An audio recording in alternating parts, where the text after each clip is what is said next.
Bagaimana perasaan Bapak ketika ditunjuk sebagai para rasul? Perasaan saya pertama-tama adalah mengapa saya yang dipilih. Tapi setelah kami renungkan, kemudian kami pahami bersama bahwa itu adalah sebagai bentuk pelayanan kita terhadap gereja dan umat juga.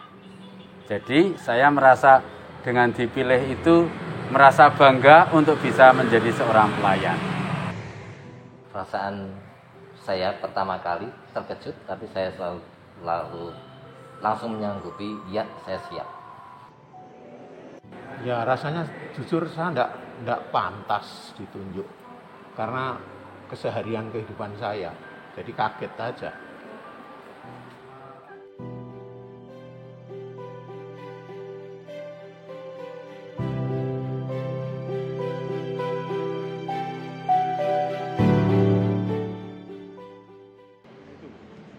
Ketika zamannya Romo Endro waktu itu dengan drama saya ditunjuk menjadi Petrus.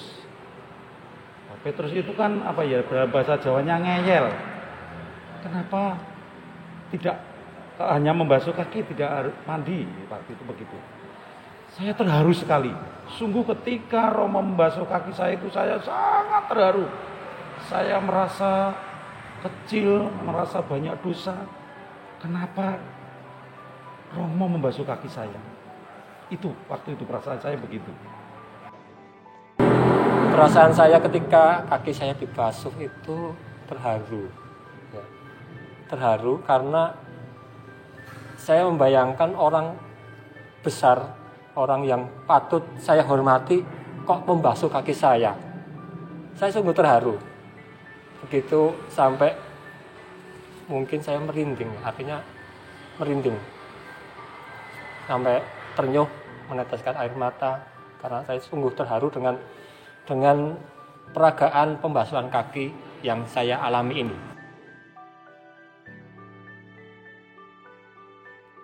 Saya setelah dibasuh kakinya ya semoga ini tentu bagian daripada Kamis Putih adalah kehidupan gereja, puncaknya bagi umat Kristen, Katolik, di mana ini bagian dari Trihari Suci, Kamis Putih.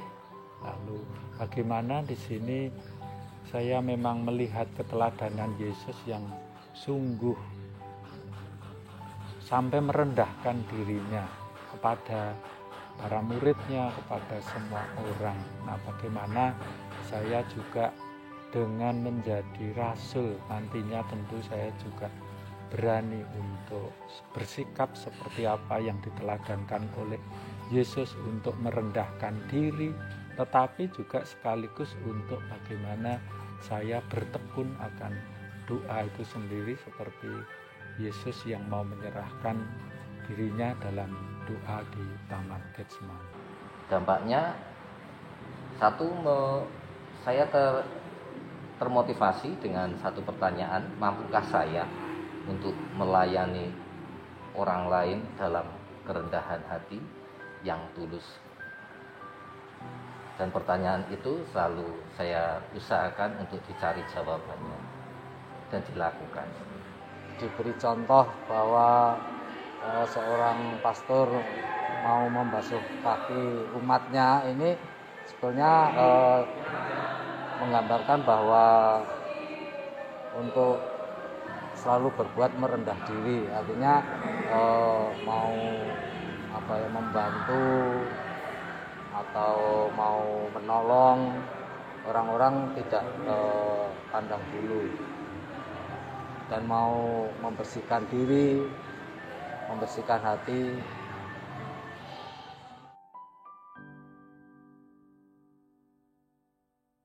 Ini kan suatu rangkaian ya, perayaan Kamis Putih itu.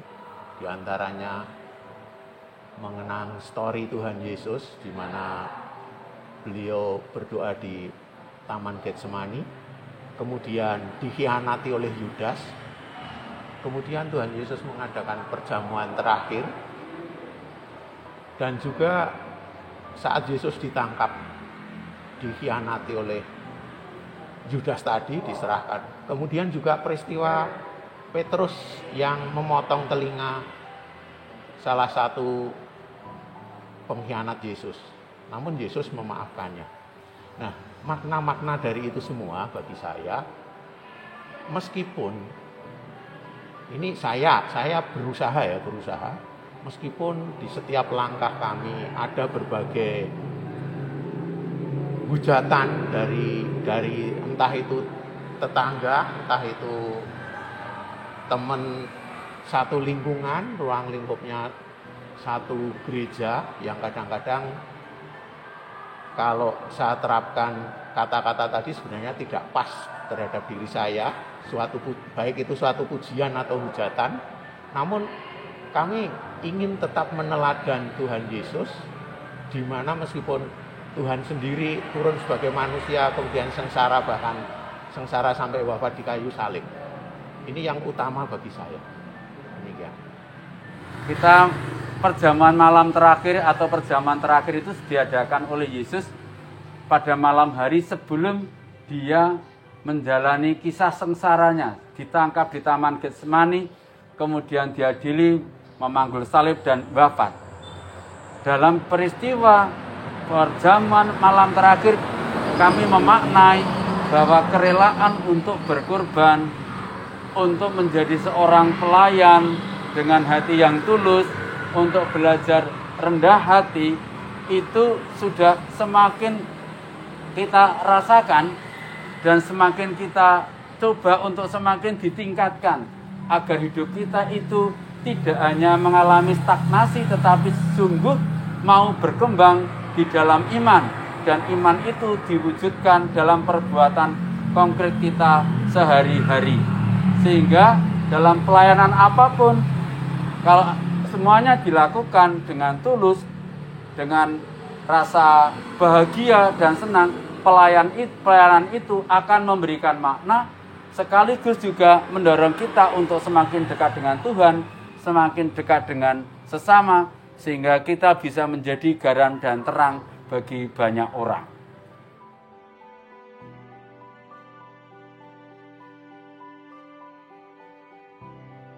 Romo Kris, selamat pagi.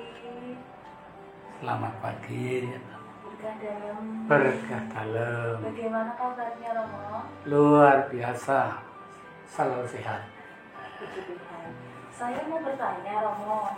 Oke. Sebenarnya Kamis Putih itu maknanya apa? Apa yang kita persiapkan gitu? Terima Oh kasih. begitu, terima kasih. Jawabnya singkat tapi juga bisa panjang. Jadi begini, pertama-tama kita bersyukur Gereja Katolik itu punya tradisi yang luar biasa bagusnya. Selama 1 minggu sebelum Paskah disebut Minggu Suci. Kita mulai dengan Minggu Palma. Di sana kita mengenangkan Tuhan Yesus masuk Yerusalem, masuk sekali dan tidak keluar lagi. Setelah itu masuk lalu tidak akan keluar lagi, akhirnya disalib. Yang kedua, Kamis Putih. Sebelumnya hari Rabu sore di katedral biasanya ada misa krisma namanya. Bapak Uskup beserta semua imam hadir. Ada pemberkatan minyak krisma dan minyaknya yang lain, dan yang paling penting ada pembaharuan janji imamat. Semua imam kumpul mengadakan pembaharuan. Seperti umat selalu mengadakan pembaharuan janji baptis, imam juga mengadakan janji imamat. Lalu yang ketiga, Kamis Putih. Nah ini puncaknya. Kamis Putih bisa kita sebut sebagai mengenang perjamuan Tuhan. Maka kalau bicara perjamuan tentu menyenangkan. Siapapun suka pesta, siapapun orangnya suka di dalam perjamuan. Apalagi ini adalah perjamuan Tuhan. Dan benar di sana memang ada makan minum, katakan dalam tanda petik bahasa kita. Tuhan beserta para murid dan juga yang lain adakan satu perjamuan. Ringkasnya apa yang dibuat Tuhan Yesus, ada 3 hal yang paling penting. Yang pertama, Yesus memberikan nasihat kepada mereka yang lain. Apa itu nasihatnya? Nasihatnya adalah hendaklah kamu saling mengasihi. Dan itu dibuktikan cara nyata, dia mencuci kaki murid-muridnya. Dengan maksud sebagai contoh, sebagai teladan bahwa Yesus mengasihi murid-muridnya. Karena mencuci kaki itu bukan soal kebersihan kaki, tetapi soal keselamatan.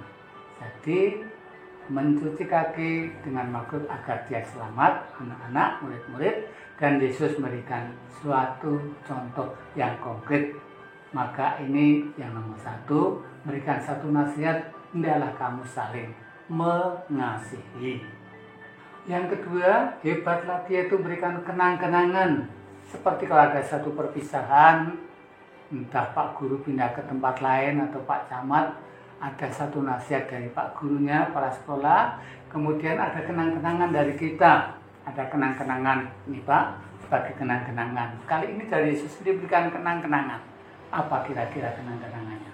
Ini luar biasa kenang-kenangannya.